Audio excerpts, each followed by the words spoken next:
Hi, this is Scott Johnson. I want to talk with you about success and failure. And in America, that's something that a lot of people strive for. I think around the world there's an innate desire in each and every one of us to move forward where it concerns our lives. And for each of us it's different. You know, some of us, it's relationships are very important, our connections to those around us. Others it may be health and vitality. Others it may be financial. Others it may be areas of being productive and having less conflict and being able to move forward and make a difference in their business life. So whatever it is, this is a great video for you. I want to talk with you about success and failure. You know, it seems that in America we have a deluge of information where it concerns how we succeed, what it means to succeed and to move forward. We've got any bookstore you go to, you'll see stacks and stacks of books on self-help and how to move forward in your life and things of that nature, but yet we struggle. And here's the weird thing about it, the conflict, is we've got people who we think, they're born with a silver spoon in their mouth, maybe they've got the right connections and they're doing everything right, and they fail and they turn out to be, you read about them in the newspaper. Years ago, John Belushi. In recent times, we've got other people, Michael Jackson, others who you would think would be successful, yet they end up on pharmaceutical drugs or somehow committing suicide, but self-destructive behavioral patterns that destroy their lives. And yet on the other side of the equation, we've got people like Nick Vujicic, a great example of somebody who was born with no legs, no arms, and yet he has learned to make a difference in his world. He's very impactful, traveling the world, speaking to audiences everywhere, just doing tremendous things. And so you've got this people who think that they've had it rough and hard, yet they're successful, and other people that they have born into success, it would seem like, and yet they fail and die miserably. So what's the difference? What makes that difference? Success and failure, victory and defeat. All of us, like I said, want to move forward in our lives in one specific area or another. And the questions that we have to ask ourselves is how we can turn negative behaviors or negative things that we deal with on a continual basis in our own heart and our own mind into more productive ones so that we can get more of what we want in life. Ask yourself right now, what is it that I want? What's important to me? What do I value? And what is it I'm striving for? Whether it's a relationship, whether it's less conflict in that relationship, whether it's your children, whether it's your business life, your financial life, your health and vitality. Ask yourself and define that one thing that's really near and dear to you that you're striving for.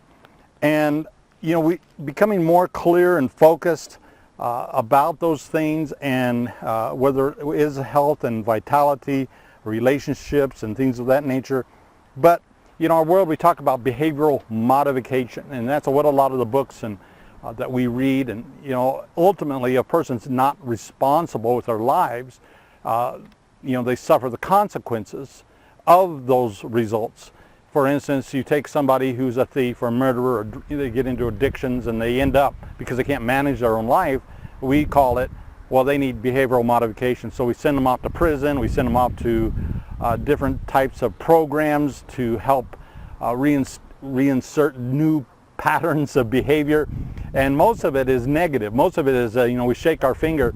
And even if you've grown up in church like myself, that's a big issue, because we shake our fingers and we talk about negative behavior and we say that's not how you do it. This is not what a good Christian looks like. This is not the way it's supposed to be, and you need to change. And so it's all about the law. And you read in the Bible, it's interesting, because in the Old Testament it really was about the law, and the law was very hard. You could not ever master the law. The law told you to do this and to do that, to align yourselves to this, and you got to do it this way. And if you don't do it, you're a failure. In fact, if you're a rebellious child, under the Old Testament, they would actually stone their children. They were told to stone their children. Unbelievable. And that was the way they understood God at that time. It's not who God was. We know that God is, and from my own personal experience, is a God of love and acceptance and empowerment and very, very positive. Yet in our minds in America and in many parts of the world, God has this negative connotation, a weight upon us that says, you know, this is a God. You know, he's one of these guys that sits up in heaven and works up a lightning bolt to send out and zap people who are doing bad things. And that's totally not true. God is a God of love and acceptance. It doesn't necessarily mean he accepts your behavior, but he loves you. You know, and we get caught up in these patterns that destroy ourselves. You know, we are our own worst enemy. Did you know that?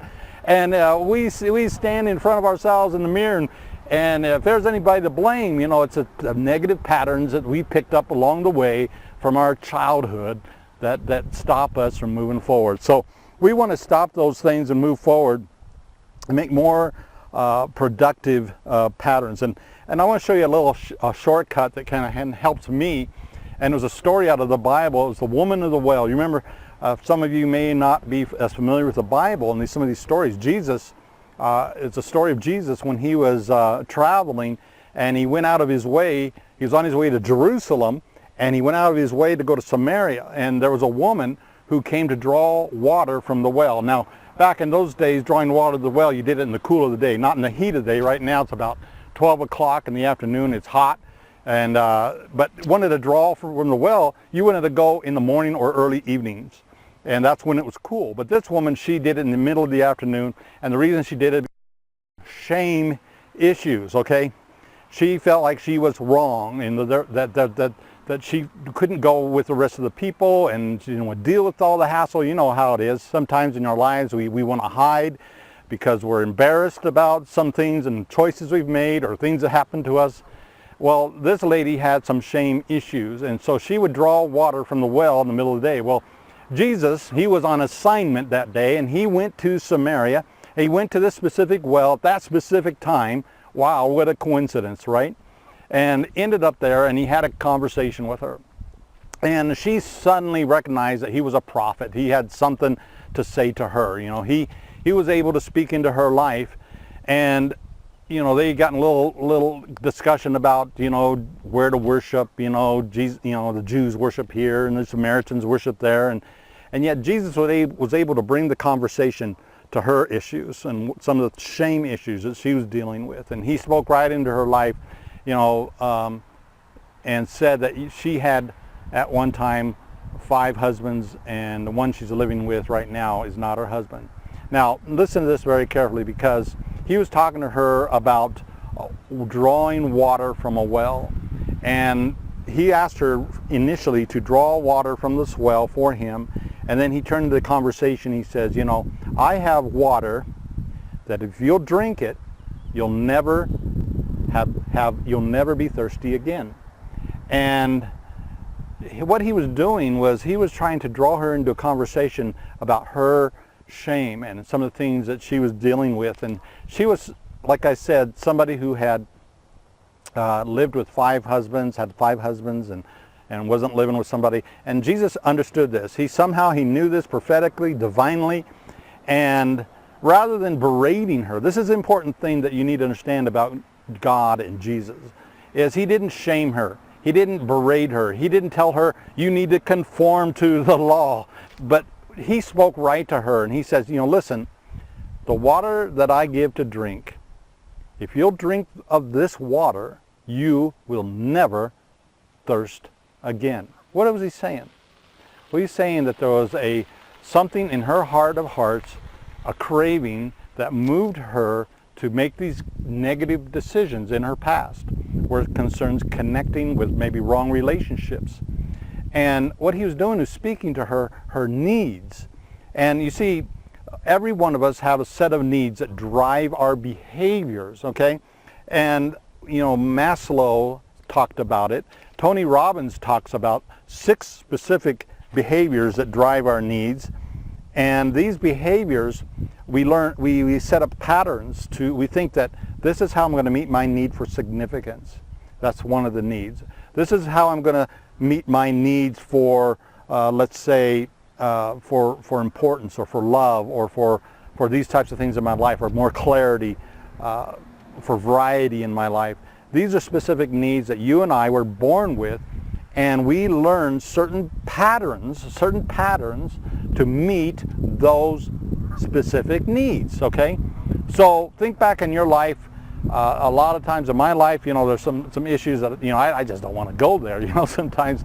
But there was this patterns that were established, and somehow, some way I got locked in my head, in my memory, that in order for me to feel significant, and it's interesting because it's the times that I'm going through stuff, when things are rough and I don't feel loved, I don't feel like I'm making progress in my life, those are the times I find myself reaching for these negative behaviors that ultimately are not good for me, okay, and I know this, and they stop me cold, but somehow I have this belief in my head and these memories that that's going to satisfy those needs.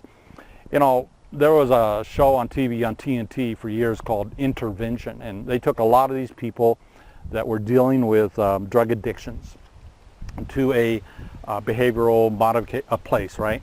And one of the main things they dealt with people, they didn't necessarily shame them, you need to stop drinking, you need to stop doing drugs. What they did was they spoke to them about their significance. That's so important. And you see, getting back to our story with Jesus, talking to the woman at the well, he said, I have water to drink, that if once you drink it, it'll satisfy your thirst. So you see, all of us are drinking from some kind of a well to meet the needs, inner needs of our lives.